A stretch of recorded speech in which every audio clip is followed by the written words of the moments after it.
Hi, my name is Emmett. My pronouns are they, them, and today is June 16th, 2020.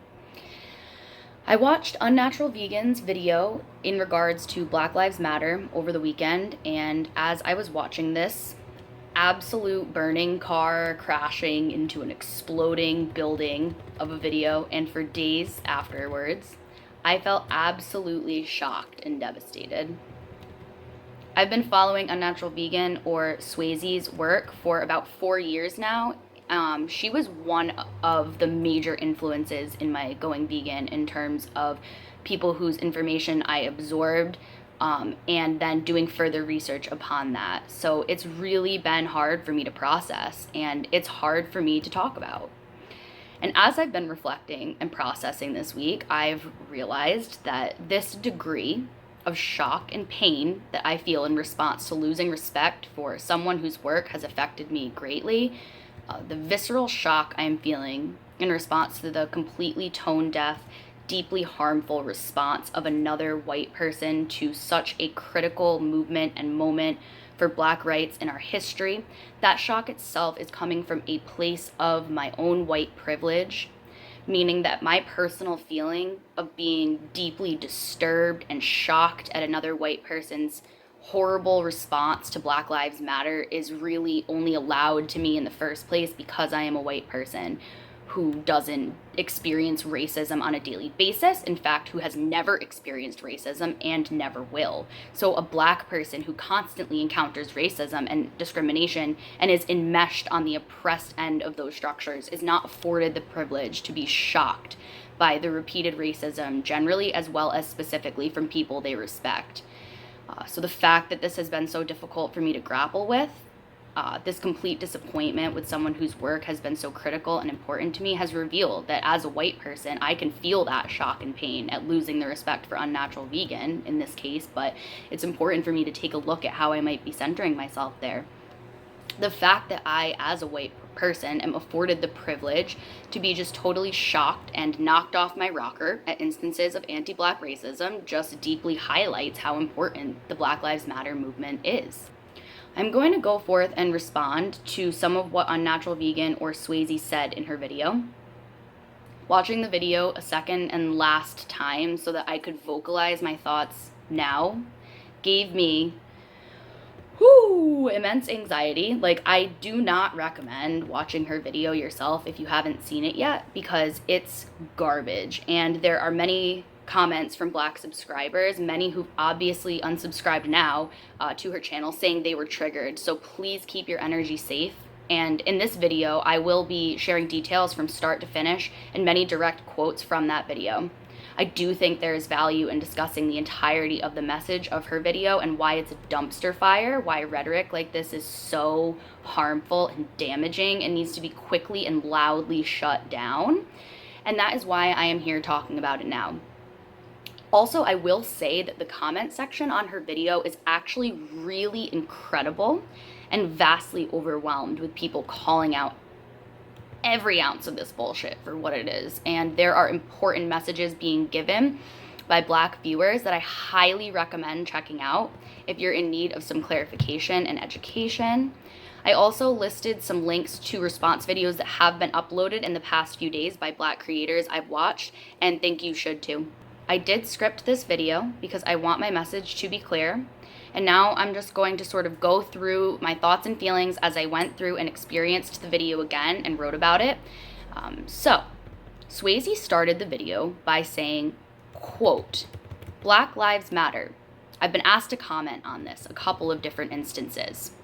End quote, which is both broad and vague. I think foundationally we need to understand that she and she alone as the creator has complete control over what direction she takes in this video, what questions she chooses to respond to, and how she structures her message. I wanted to note that right off the bat because every choice she makes about what she is including in this video can be described by a comment I saw saying, quote, "I hate cherry picking activism." And man, me too. So everyone has been like, what was she trying to do here? What was the point of this video? We have no idea. We remain aghast. So she begins by reading a post made by the Instagram account Anonymous for the Voiceless, which is a vegan activism organization, where they essentially posted saying that they removed a video and an organization member who stated on the organization's page, direct quote, "Intersectionality has no place within the animal rights movement. Non-human animals, the most oppressed and brutalized group of beings in existence, deserve to have one cause solely dedicated to their liberation." This member posted this in response to the Black Lives Matter movement, where the organization member was essentially stating that they weren't going to be posting any public support or solidarity with the movement, and as they said before, don't believe intersectionality has a place in the animal rights movement. For those who need clarification, intersectionality essentially asserts that the overlap of social identities contributes to the overall types of discrimination, oppression, and overall experiences an individual faces. So basic example, if you are a Black, transgender, disabled woman, your experiences and oppression you will face will be different than that of a white, cisgender, able-bodied woman. Please do further research into this and look into Kimberly Crenshaw's work and intersectional feminist theory. This concept applies to all intersections of identity and embodiment. That statement that intersectionality has no place in veganism is so quickly and logically debunked, as is pretty much every statement I can think of where someone is asserting that intersectionality doesn't have a place in a movement. Specifically to veganism, for one, depending on the intersectional positioning of human beings, the access and obstacles to veganism are going to be radically different. In this video, Unnatural Vegan explains that she isn't against, so I guess is for, single issue activism, although her past work refutes that she believes this work in practice. She has shown intellectual understanding through her activism work that the concept and movement of veganism is intertwined with countless other issues such as socioeconomic status, employment status, obstacles to class mobility and disability, to name a few of countless examples. And none of these issues where individuals are intersectionally placed are colorblind, as is the tone of this entire video, which is essentially a post-racial, all lives matter manifesto. Race intersects with each of these other intersections, as is the nature of intersectionality. We all know these issues disproportionately affect people of color and specifically Black people. Her response to the video posted by Anonymous for the Voiceless was that clearly context wasn't considered when this organization member made this post, for the fact that this was posted in response to those protesting for justice for Black people murdered by the police and against systemic anti-Black racism. So the sheer hypocrisy that would come in later of her next statement, quote, "It's worse than not saying anything, and it's very confusing because it took more time," guffaw, "it took more time posting this and making this video than just writing Black Lives Matter and hitting send," end quote. ...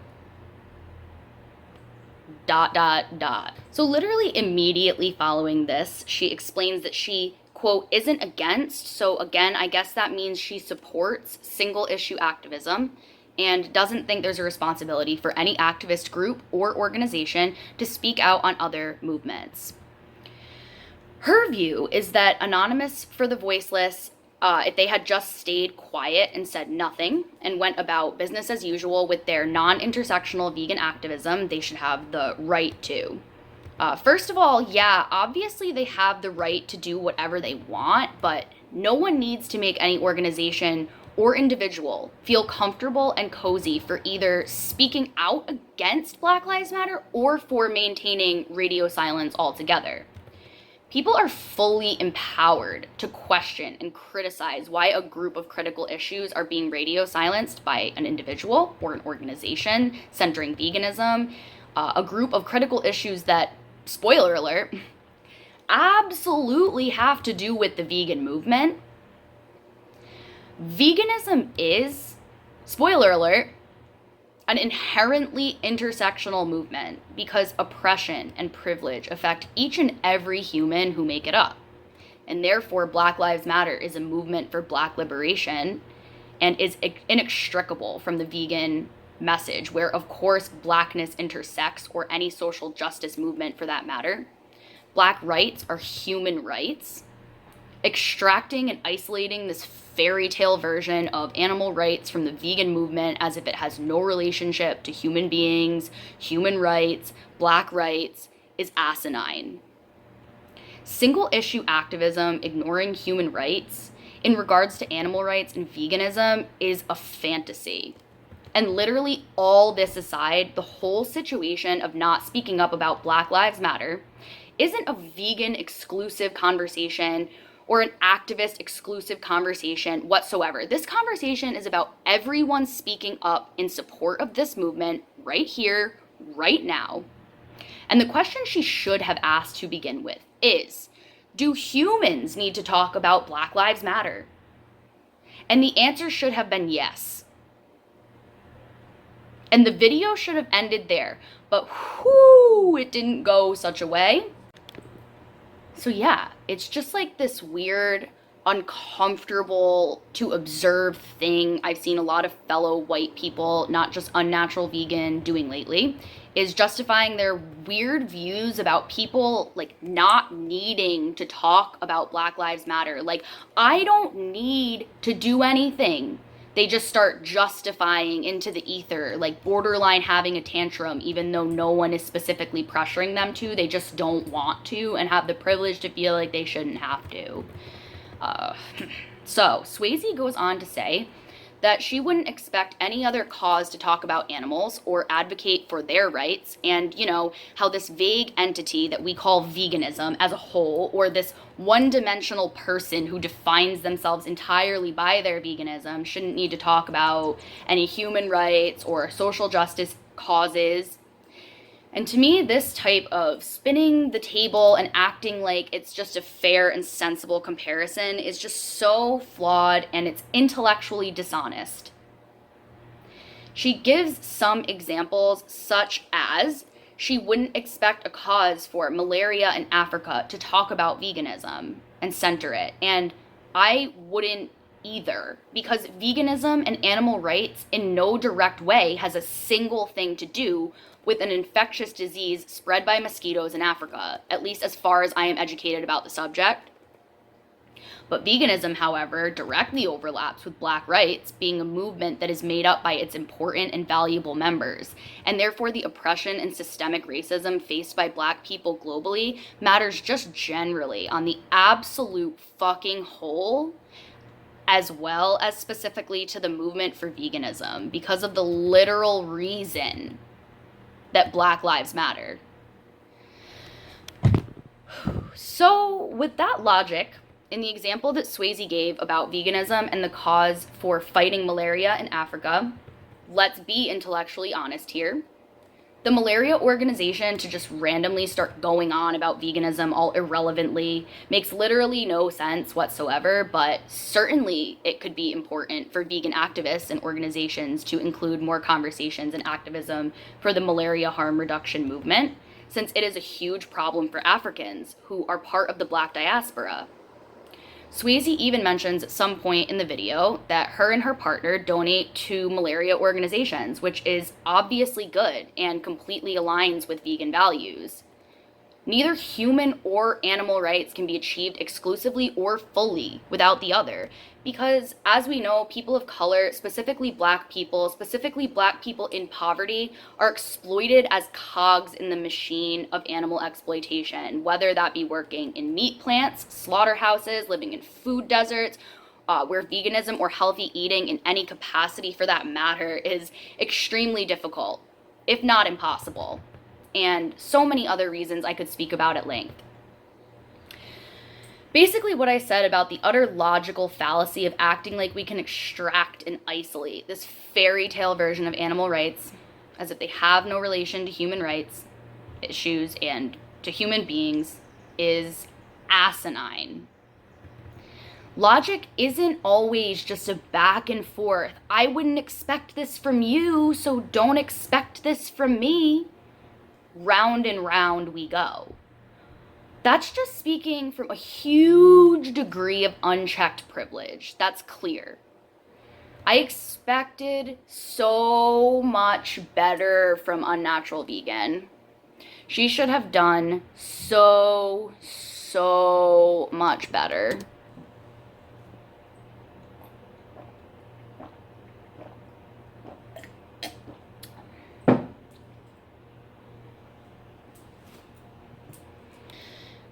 So she goes on to say, quote, I understand the aspect of intersectionality, which is how I see it most often used, of like, don't be an asshole, end quote. I really want to know, like, is that an empirical definition of intersectionality, Swayze, or like what? Like, do you have any data to back up that kind of watered down basic bitch ass statement, or like what's going on here? Like, do some research. That's so annoying. She says, quote, don't oppress other people in your activism. Be inclusive. Welcome all different people into the movement, end quote. And although that sentiment is positive, and I'm in agreement with it, that's literally not what intersectionality is. It's like I said, acknowledging the oppression and discrimination of people is a direct result of the social positioning they find themselves in based on their race, gender, sexual orientation, religion, etc., etc. And doing your activism from that place with those considerations constantly at the forefront is intersectionality. In practice, it's not about other people not being an asshole toward a person because of their intersectional positioning and simply, being welcoming in this vague sense, whatever that would look like. That's watered down. What she's getting at is more just the concept of inclusivity, in my opinion, and isn't necessarily what is being said when it's argued that veganism is an intersectional movement, a movement that needs to necessarily advocate actively for human rights issues and Black rights issues specifically. She goes on to talk about how veganism is a whitewashed movement on the face of it, and that she thinks it's a positive choice for vegans or vegan organizations to express solidarity and support for Black Lives Matter. But again, she doesn't think they should, quote, have to, end quote, do so. Again, like, I really want to know what having to do something in this ambiguous sense looks like, because literally no one is forcing people to speak up on the issue. The social pressure, of course, organically exists, and that is not a negative thing. That's just going back to what I said about how there's no reason that we have to make organizations or individuals comfortable for staying silent on such a critical movement and moment happening directly under their noses in their country when we ourselves are uncomfortable with their silence. Their silence is harmful, and that leads fluidly into her next message, which is her asking the question of, how do we pick and choose what to talk about as activists who are advocating for the vegan movement without, quote, watering down our activism, giving the examples of Muslims in China, issues in Syria, Venezuela, and commenting on Bolsonaro, asking, quote, is it because it's the US and the US is just the world? Is that why? I honestly just have so much to say on this point, and there's a few different aspects I feel to her asking this question in this context and to what I feel the purpose of it kind of is. So first of all, it's an absolute appeal to all lives matter, which I really hope I don't need to explain at this point, and I would hope no one would need to explain to Swayze why this argument just instantly shuts down any progress to a conversation centering Black lives mattering and the specific activism for specifically Black issues. And I implore you to do research in another place on the subject, Swayze. I'm looking at you. Secondly, we are talking about Black Lives Matter right now, right here, abso-fucking-lutely, because it is a monumental movement unfolding and gaining traction directly here in the US, where I am from, where Swayze is from.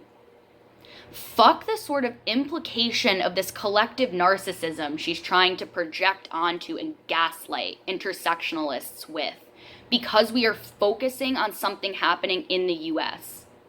Anti-Black police brutality and systemic racism in America specifically.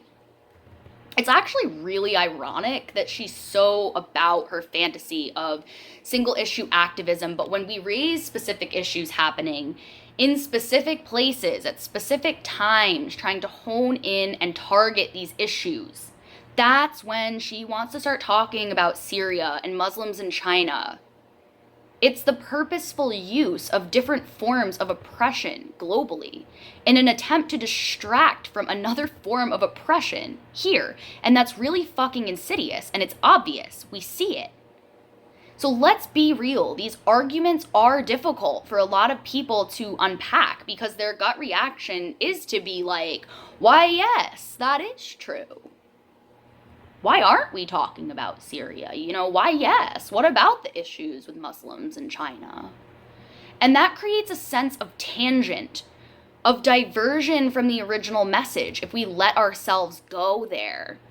However, I think the work we need to be doing is to, yes, incorporate more activism for these very issues she raised. But let's not raise those issues as a purposeful divergence from what we were talking about in the first place, and that is that Black Lives Matter. What she says literally translates into, but why are we talking about Black lives when we should be talking about all lives? And it's just really mind-boggling that she doesn't see that. Or maybe she does and she thinks that's a good move. I have no idea. Alright, so the next thing she says is fucking infantilizing. And when she said it, I genuinely felt my stomach drop into my butt. She goes, quote, "This is a big thing going on right now. It's hard to even get the news about the coronavirus, even though, hey guys, there's still a pandemic if you forgot."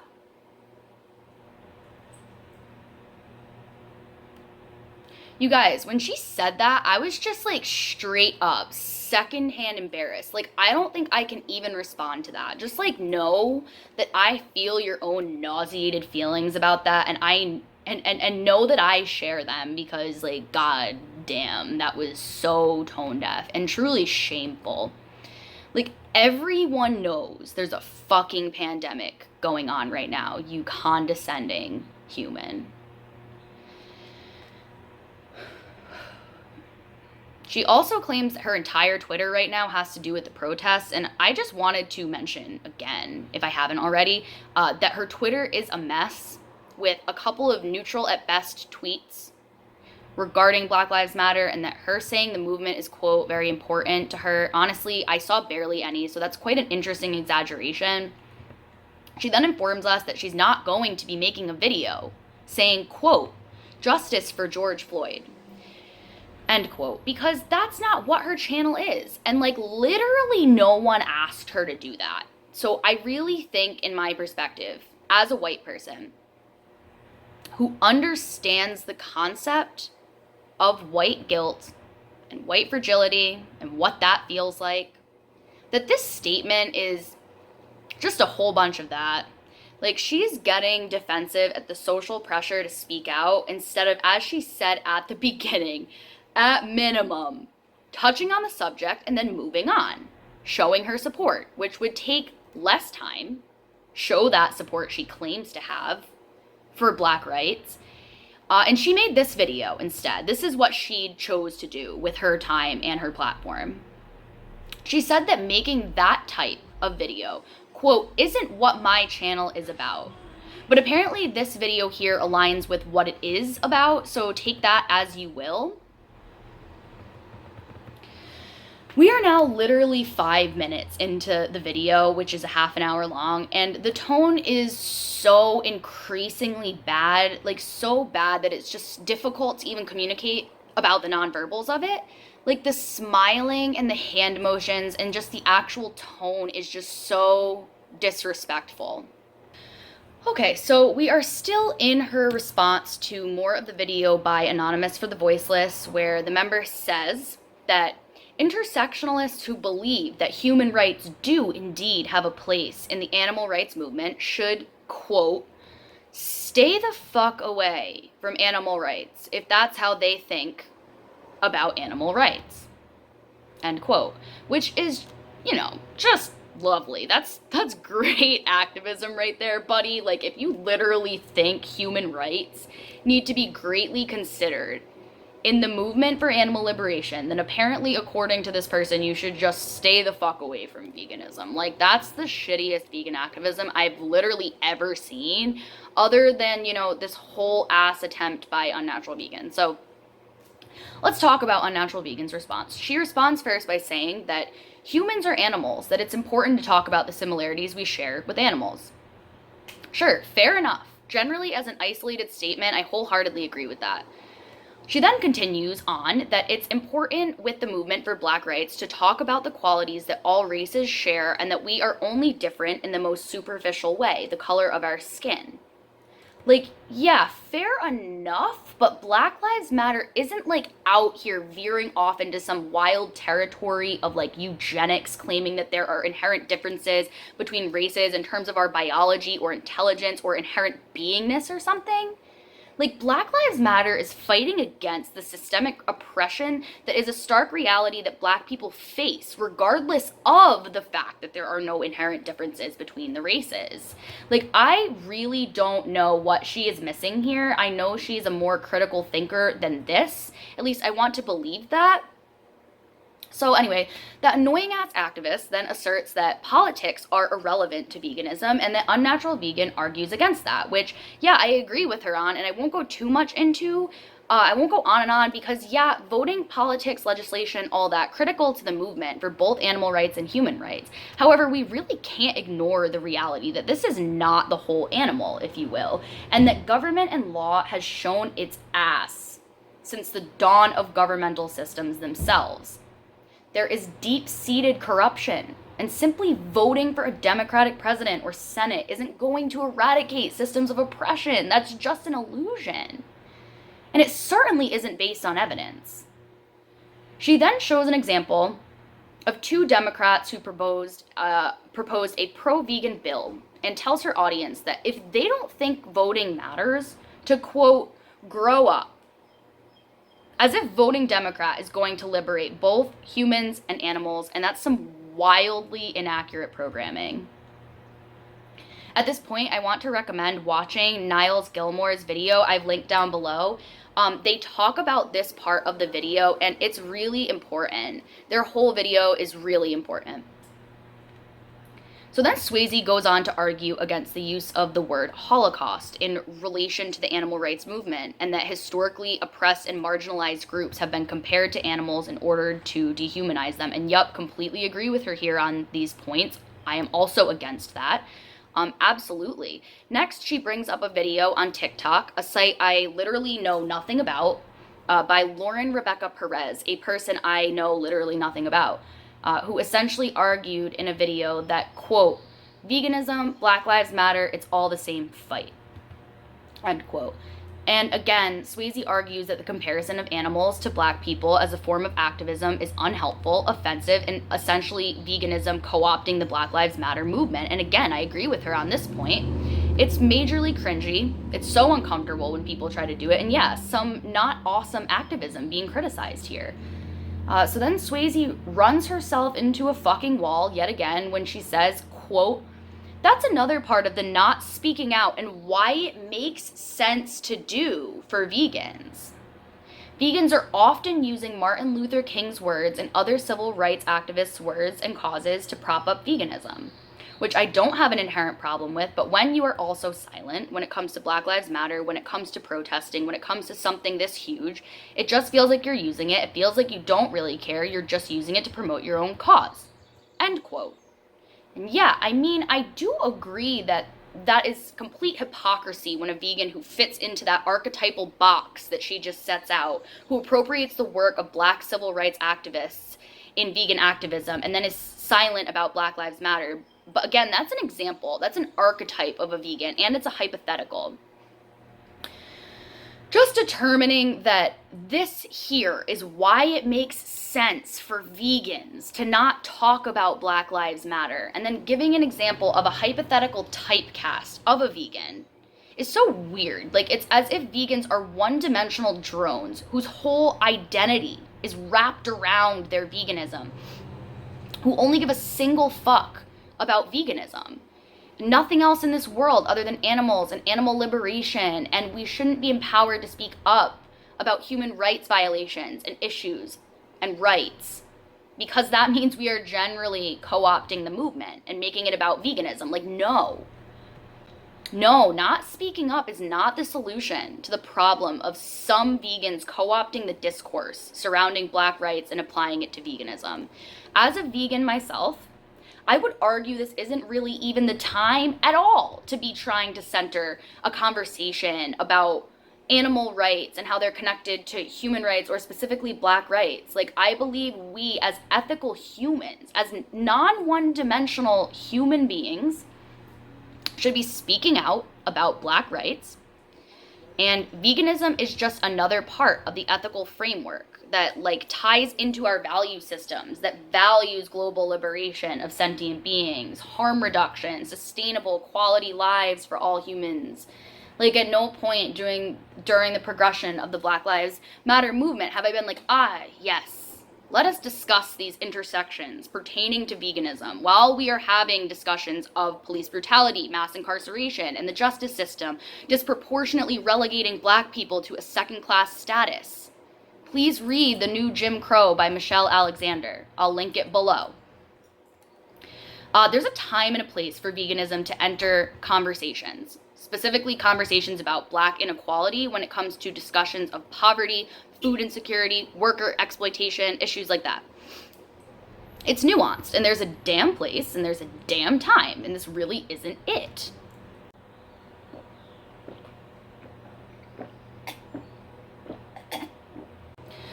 So this human person, Lauren Rebecca Perez, in the next clip that is shown, thinks this is a good time to be raising these issues, even though people are trying to target other issues that affect the Black community right now.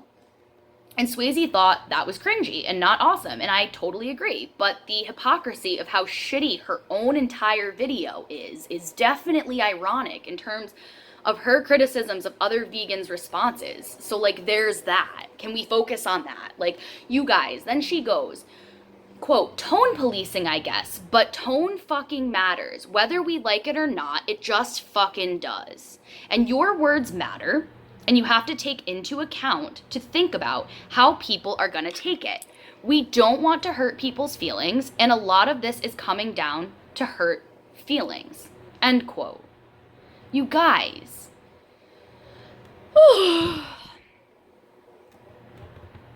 So now we're moving along to the post by VegFest, which is a vegan festival. I don't really know much about it, but it sounds cool. And the post is called, quote, Black Veg Fest's 7 Points of Allyship for the White Vegan Community in Defense of Black Lives. And this post was created and shared from Black Veg Fest, whose Instagram bio says, quote, a Black-led intersectional liberation group centering Black women and Black queer folks and advocating for animal life. Which to me sounds absolutely excellent, instantly followed when I looked it up. So this source was compiled by Black vegans to share to white vegans about how they need to be listened to and accounted for in vegan spaces, which are often majority white, such as VegFest. How do you think Swayze is going to cope with this one? Spoiler alert, fucking terribly. It actually gets so much worse from here. I'm actually having I'm having literal heart palpitations talking about it. Okay, so we're gonna go into it now. So number one, quote, apply vegan ethics of compassion to Black lives in defense of Black people. The sub-description of this tenet expresses a need for non-Black vegans to speak up when they see injustice occurring, racial injustice. Swayze condescendingly, I must say, argues against this right off the bat by saying that from a vegan framework, if she is eating with someone and they are eating eggs, she doesn't necessarily need to speak up. Using that example as a comparison to speaking up when you see racism in action. Listen, it's more nuanced than that comparison. Let's be fucking real for 1 single second. I am going to speak up about racism every time, in every situation I can. And that's simply due to nuance, if we're being intellectually honest here. And one reason, of many, for that is because by not speaking up about the racism, I am actively complicit in it. I am a direct sounding board for bigoted words and actions by not speaking up. I'm perpetuating racism by enacting white silence. I am allowing others to feel complacent in their choice there, as well as not stopping harm that I am actively witnessing being constructed. On the other hand, I am not complicit in anyone else's dietary choices, regardless of whether I decide to have a conversation with them or not regarding veganism in that moment or later, the moment they're eating eggs, using Swayze's example. Like, the harm was caused when the person increased the demand for those eggs, when they bought them at the store. And capitalism said, yay, demand, increased supply. And my personal choice to be an activist for veganism in terms of having a conversation with them after the fact of them doing so is one I need to make within my own ethical framework. But if I am actively witnessing something anti-Black or racist in that unfolding moment, I am not only instrumental, I am crucial in making that change right there and then by choosing not to enact my white silence and to attempt to cut off the bullshit before harm begins steadily increasing. It's absolutely not always effective activism to speak up when someone is actively contributing to the exploitation of animals by eating them in a meal. And it's almost always effective to speak up when you see racism in action. There is a massive difference, and she knows this. But according to Swayze, the point in direction she is the creator of this video, decided to take was to talk about yet another boxed in example of when this wouldn't work. Like when you are in direct harm's way as a result of speaking up as a white person, such as in a domestic abuse situation was her example, which she goes into more detail about later. But I'm thinking about it now. She paints this picture like there's all these white people who are going to be in direct harm's way for speaking up about microaggressions, overt racism, and the like. To move on from this point, my question is honestly, why did she choose to talk about that one instance and that one specific situation instead of supporting the fact that you should speak up and take action when you see racist bullshit occurring? Why? It's like the example of white people really, really wanting to use racial slurs because apparently that's something a lot of us think is important to argue for.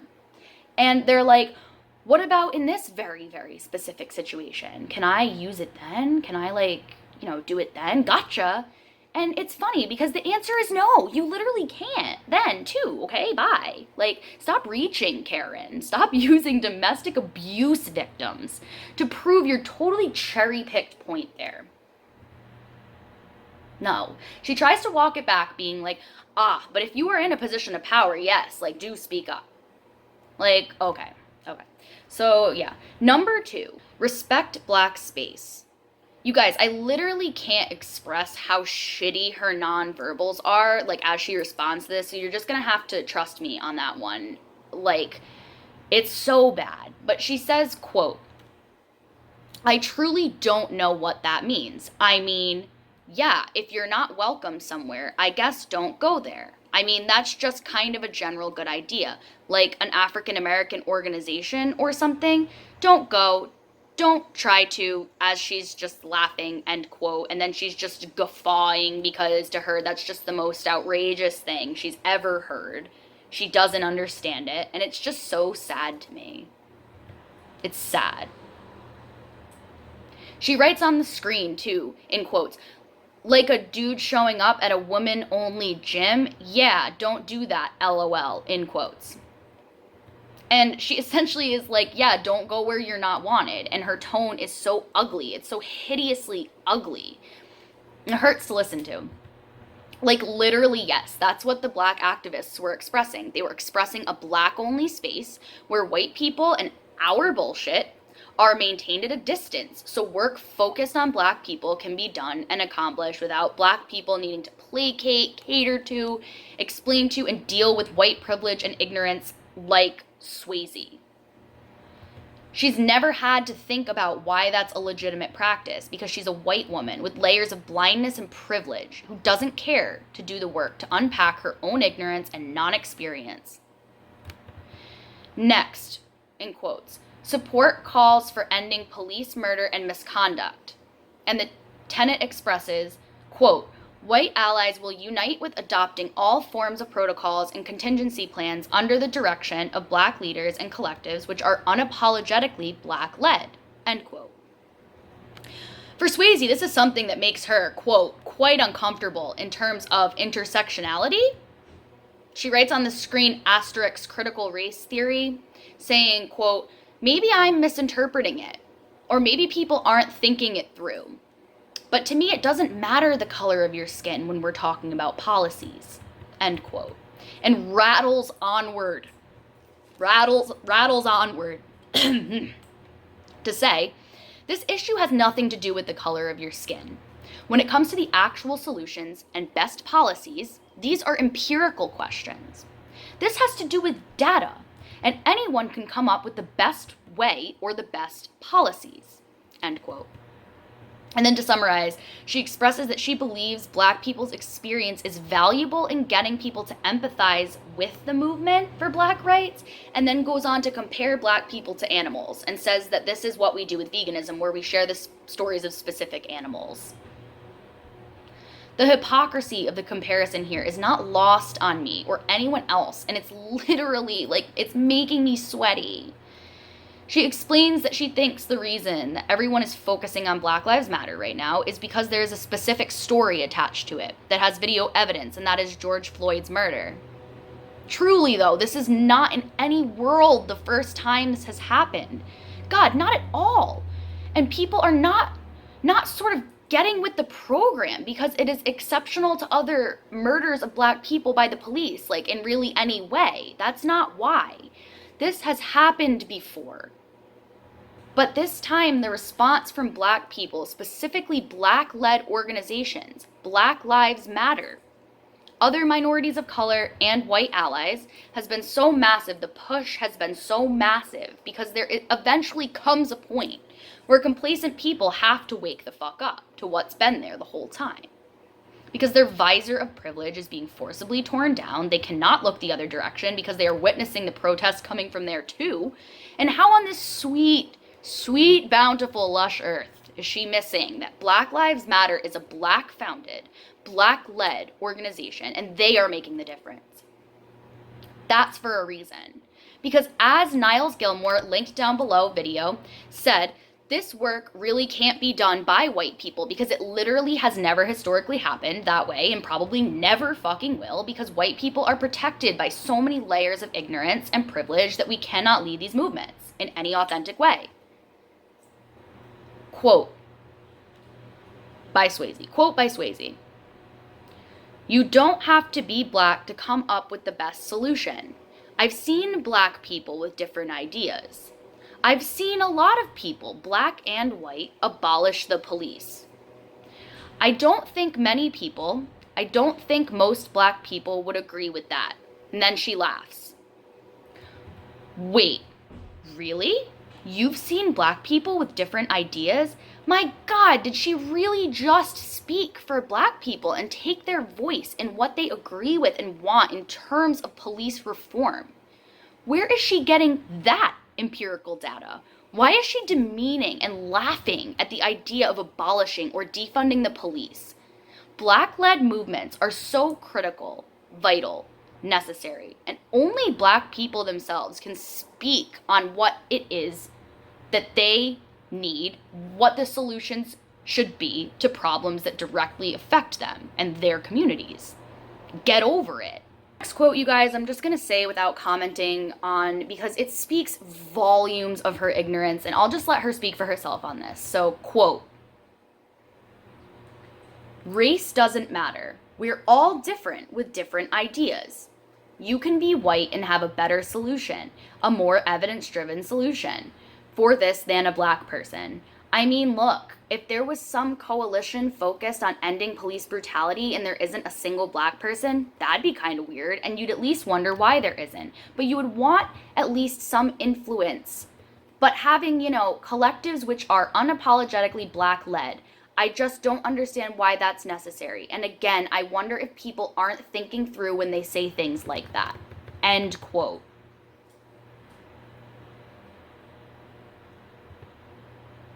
For Swayze, quote, "The implication is very uncomfortable to me, saying that only one race can understand those facts or can come to the right solution. Why?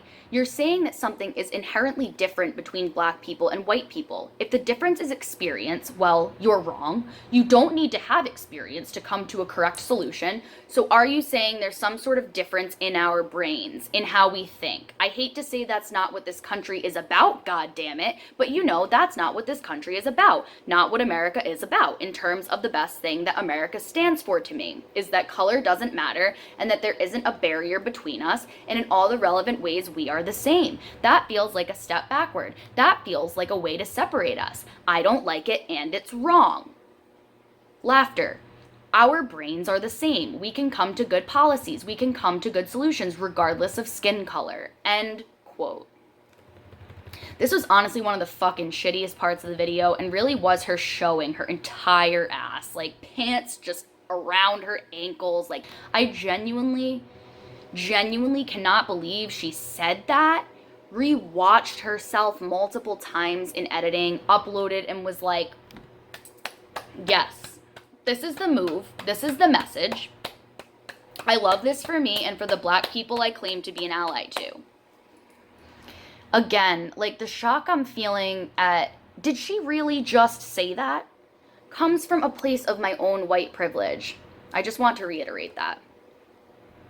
So the fourth tenet by Black Veg Fest is, quote, "White organizers mobilizing white forces on behalf of Black people," end quote, where Black activists essentially ask white vegan activists to not come into their communities trying to do vegan activism when they have no understanding of the culture or community they are barging their way into. Her response is just, it's so bad, you guys. She says she doesn't see why that's a negative thing. Going in and educating people, regardless of race, is important, and that there are Black vegans who would want to do that work. And I'm just like, she is being so fucking intellectually dishonest. These Black activists are not talking about Black vegan activists. They are talking about white vegans. They're asking privileged ass white vegans, like frankly me and Unnatural Vegan, to please not join forces and march our ways into all Black neighborhoods, start knocking on doors, going on about veganism and this and that with no Black involvement in the implementation of this. These Black activists are asking us to listen to what they are asking of us as white allies. And that's it. I'm not going to go into it any more than that. Moving on. This is where she again goes into the domestic abuse situation, where she brings this example up of a white person speaking up against their partner's racism and their partner just straight up beating the shit out of them for it. And in my opinion, she co-opts this term privilege to discuss how, yeah, not everyone has the privilege to speak up like someone in this situation. Okay. I will tell you one person who sure as shit has the privilege right now to be using their platform to speak up against racism, and that's you, Swayze. So let's talk about you and your privilege and how you are misusing and abusing it right here and now. Let's talk about that. Number 5 was the only statute that she agreed with, and that was respect Black lives. So as a theory, Swayze is totally fine with the idea of respecting a group of marginalized individuals, Black people, but in practice, the methods that it takes to get there, to the concept of eradication of racism, that she has no respect for. No. Nothing that makes her actually uncomfortable. Nothing that makes her actually need to dismantle or work on any degree of her own privilege, she actively and constantly benefits from. And nothing that disrupts her belief system at all. But respecting Black lives in theory is fine. She can, do that. She's for it. She's here for it. Abstractly and non-concretely, of course. And the 6th point was white financial resources, in which part was unpacking and working through internalized ideas about stereotypes associated with money and Black people. She says that she's A-okay with releasing these ideas and agrees that they indeed do suck. but then shows her literal entire ass again when responding to the part about white people using their financial resources to uplift Black lives and communities. She says she wouldn't tell someone where to spend their money. She's a supporter of effective altruism and believes in giving to the most effective charities, such as the malaria organization I discussed earlier. However, recently she's decided to donate to effective animal charities because they're often underfunded and ignored. First of all, no one is asking you, personally, Swayze, to tell people how to spend their money. And Black Veg Fest certainly wasn't saying you need to be donating to charities in order to uplift Black people. Like, you just brought that up. My interpretation is like, we are living in a corporate-led capitalist system where finances, class, where you are channeling your money on a daily basis matters in upholding systems of oppression, especially financially upheld and class oppression. You literally cannot talk about race without talking about class. This is intersectionality. This includes where you shop, the ethics behind where you get your items from, supporting Black-owned businesses, and activism efforts as a whole, and so on. I don't know if it's intellectual dishonesty or cognitive dissonance or like the white guilt and fragility, but she missed the fucking point. She missed it. Again, when it comes to her even fathoming that she could make a personal difference in her resourcing to uplift Black people, fathoming that could come with sacrifices for her and other white people, it's just asking too much at that point. So, quote from this actual burning car crashing into an exploding building of a Swayze, quote, again, why Black lives? Why not Syrian lives? Why not, Chinese lives? Why not Russian lives? Laughs. Why not Peruvian lives? Unquote.